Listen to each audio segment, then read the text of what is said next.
El principal argumento de Putin sobre el actual conflicto en Ucrania es que ha sido una respuesta frente a la expansión de la OTAN hacia las fronteras de Rusia. Pero hace algunos años, Rusia era dueño del estado más grande que actualmente pertenece a Estados Unidos, y si lo hubiera conservado, muy probablemente Rusia sería hoy la primer potencia mundial económica y militar. Me refiero a Alaska, que era parte del territorio de Rusia. Ahora, imagínate si Alaska siguiera perteneciendo al Kremlin. Seguro allí habría bases militares rusas con todo lo que eso representa: ojivas nucleares, tropas, flotas navales rodeando a Norteamérica por ambos flancos, y encima Moscú sería dueño de una de las regiones con más reservas petroleras del mundo. Definitivamente controlarían el planeta. Pero si Rusia era dueño de un territorio tan importante, ¿cómo fue que lo perdió? Y peor aún para el Kremlin, ¿cómo no solamente lo perdieron, sino que pasó a manos de su peor enemigo, Estados Unidos? ¿Y cómo cambió esto todo el rumbo de la historia en lo que muchos consideran el peor error de Rusia? En este video te lo voy a decir. Yo soy Víctor y esto es The Mexican Family. Para entender cómo Rusia sigue pagando por el peor error que ha cometido, hagamos historia. Esto es Alaska, justo en el extremo noreste de Canadá, y actualmente es el estado número 49 de Estados Unidos. A principios del siglo XVIII, los rusos fueron los primeros en reclamar como suya Alaska a través de comerciantes y navegantes rusos, al principio por el deseo de expansión del Imperio ruso más allá de las tierras asiáticas y sobre todo en busca de nuevos recursos para enriquecer su comercio y sus bienes. También fueron atraídos por las pieles de nutria marina y el marfil de Morsa, los cuales estaban en manos de los pueblos nativos. La expedición rusa a Alaska más importante se dio en 1741, cuando el capitán de la armada, Alexei Chirikov, desembocó en las Islas Aleutianas, un archipiélago de más de 300 islas volcánicas al sudoeste. Desde ese momento, el Imperio ruso comenzó a colonizar Alaska mediante la famosa compañía llamada Ruso-Americana, una entidad privilegiada financiada por los zares y concretamente bajo el mando de Pablo I. En 1799 se fundó la ciudad capital de esta nueva colonia llamada Sitka, que también sería sede de la Iglesia Ortodoxa y el sistema clerical que más tarde arribó para traer e imponer su religión a los pueblos originarios. Esta compañía ruso-americana controlaba las minas, los reducidos yacimientos petrolíferos que existían en aquel entonces y la vasta ruta de comercio de pieles y animales que suministraban al Imperio ruso de la misma forma que lo hacían en Siberia, y también operaban de forma independiente y podían comercializar con otras empresas o gobiernos. Pero su principal preocupación era mantener buenos términos con las tribus de origen esquimal, en especial los aleutas, cuyas batallas militares no permitieron la completa expansión de los rusos. En proporción, se estimaba que la población rusa no superaba a los 2.500 habitantes, mientras que había decenas de miles de primeros habitantes en todo el territorio de lo que hoy conocemos como Alaska. A pesar de que Alaska fue un centro de comercio internacional para Rusia, durante el siglo XIX, los problemas del imperio dentro y fuera de la región se hicieron insostenibles. ¿Qué problemas? Bueno, para empezar, la explotación de la caza provocó el peligro de la extinción de nutrias marinas y otros animales que eran vitales para los pueblos nativos, y con esto se intensificaron aún más los enfrentamientos en una clara desventaja numérica para los rusos. A esto se le sumó un mal silencioso, las enfermedades europeas imposibles de combatir para los nativos, que derivaron incluso en el fallecimiento de casi el 80% de la población aleutiana.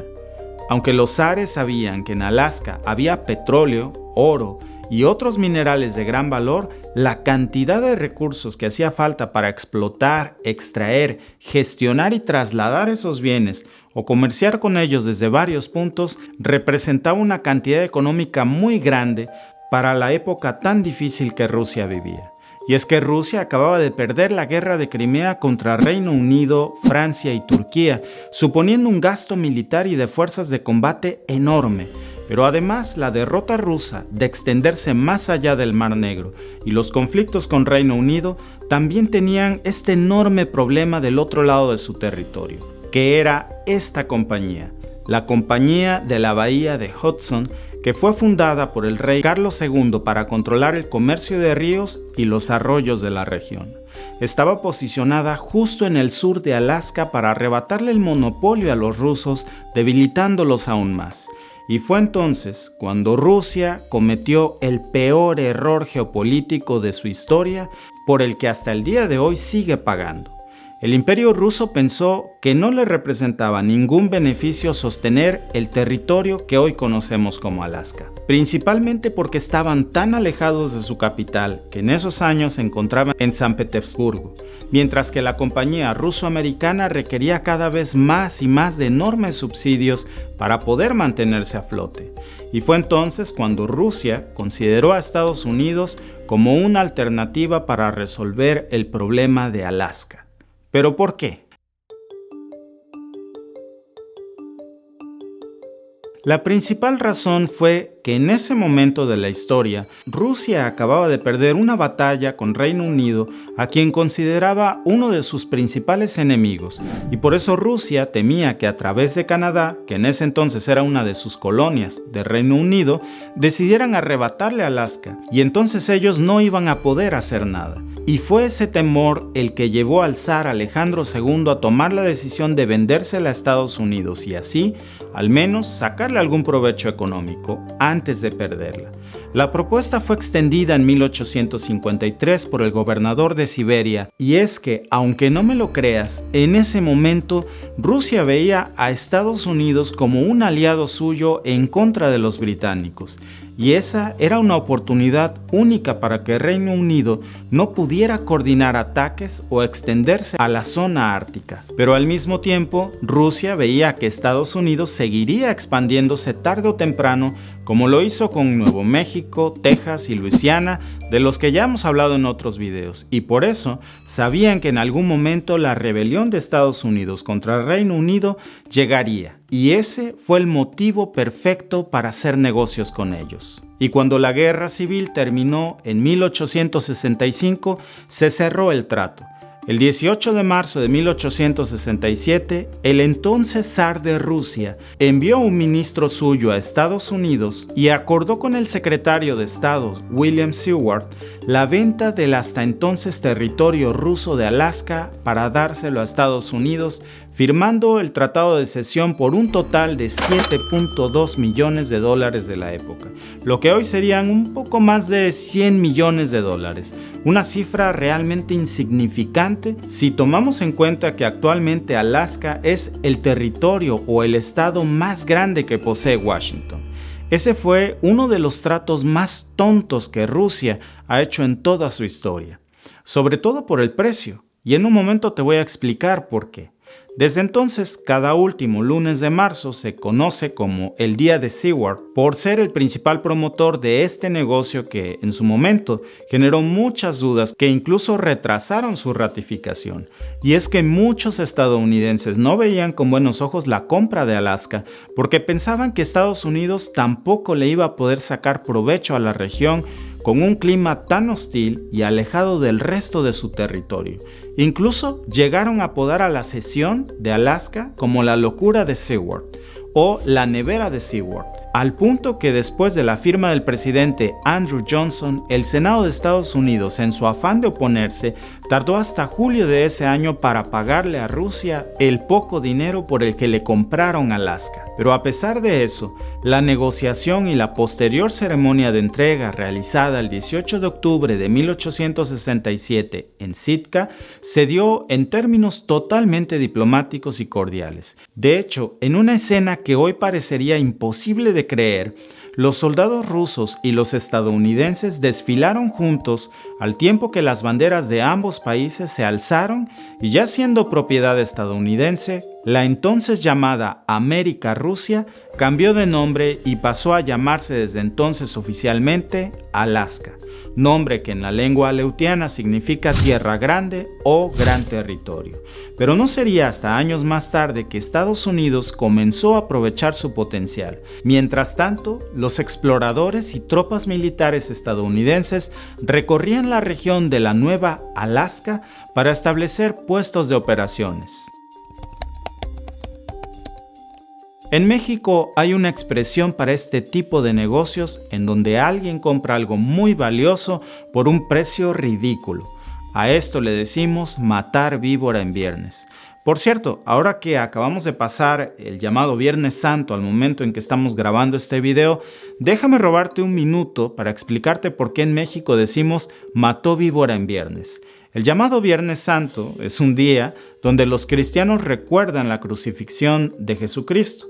Por eso, en otros tiempos, este era un día gris en el que los fieles suspendían sus actividades cotidianas y era un día particularmente propicio para que supuestamente el diablo hiciera de las suyas, porque Cristo había muerto y había que esperar a que resucitara. Por eso los fieles católicos sentían que era su obligación convertirse en soldados del bien en esos momentos de fragilidad, buscando formas de combatir el mal. ¿Y qué mejor representación del mal que las serpientes o las víboras? Y así nació la idea de que quien matara víbora en Viernes Santo colaboraba con la causa del bien y como premio sería absuelto de todos sus pecados. Con el tiempo esta expresión se usó como una metáfora para referirse a cualquier situación afortunada o tener la suerte de conseguir algo con mucha facilidad. Y por eso definitivamente podemos decir que con la compra de Alaska, Estados Unidos mató víbora en viernes, porque la adquisición de este enorme territorio terminó siendo uno de los negocios más rentables en la historia de Estados Unidos. Aquellos puestos comerciales estratégicos pasaron a ser rutas de comercio de telas chinas, hielo, té, marfil de Morsa y muchas otras mercancías. Pero el gran boom llegó en 1896 con el descubrimiento de enormes yacimientos de oro en Yukon, que es parte de Canadá, cuyo río se extiende a través de Yukon, Columbia Británica, parte de Alaska y termina desembocando en el mar de Bering. Y con esto, con la fiebre del oro, miles de mineros y nuevos pobladores se mudaron a la región de Alaska para dar un impulso a la infraestructura. A los pocos años se encontraron más yacimientos en la ciudad de Nome y otros pueblos, terminando de consagrarse una fiebre del oro que se tradujo en la construcción de nuevos centros urbanos, un crecimiento veloz de su población y por ende la generación de miles de empleos e industrias en Alaska. Para que te hagas una idea, en los primeros 50 años de su compra, Estados Unidos ya había generado 100 veces más de lo que habían pagado por el territorio. Y no fue solo el oro. A comienzos del siglo XX se descubrieron también enormes reservas de petróleo al norte del estado, al tiempo que las fábricas de conservas, especialmente de salmón, y las mineras de cobre también daban un salto de consolidación. Alaska pasó a ser un centro comercial global como nunca.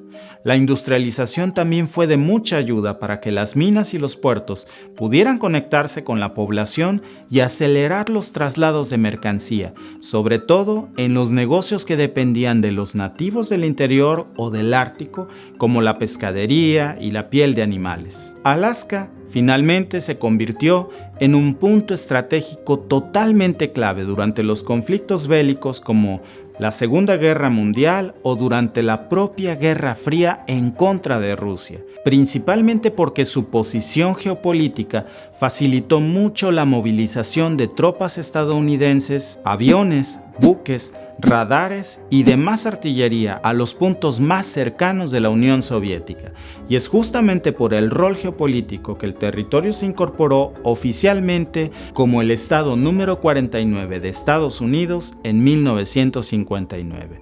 Por supuesto, muchos críticos condenaron la decisión del zar Alejandro II de ceder semejante ventaja un siglo más tarde. Y ahora que ya sabes cómo es que Alaska pasó del Imperio Ruso a manos de su peor enemigo, dime en los comentarios, ¿Cómo crees que hubiera cambiado la geopolítica internacional si Rusia no le hubiera cedido Alaska a Estados Unidos?